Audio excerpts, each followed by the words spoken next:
مصر د کوڅې کیسه د ښکلي زلیخي کیسه یوسف لیده د شپې کیسه په خوب کې د هغې کیسه په سور غور کې د ټال کیسه منمه د بلال کیسه ساده رجسټر ډسپان کوه یار پرېږده منه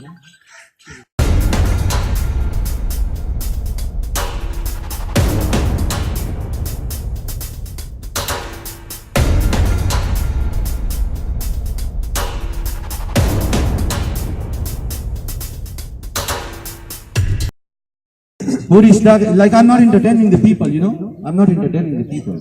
I want to convey a message.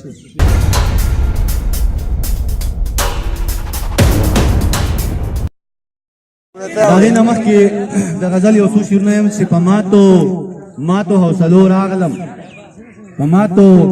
ماتو حوصلو راغلم صاحب راغلم پر راتلو راغلم نور میس کار در سره نه اوسېبه نور میس کار در سره نه اوسېبه سامي په دیو پسې وته راغلم او په ټیټو کوټو ګرځېدم په ټیټو کوټو ګرځېدم تر دنګو دروازو راغلم او په جګو سترګو اوس جهان ته ګوره په جګو سترګو اوس جهان ته ګوره سترګې راپورته کړه د روخو راغلم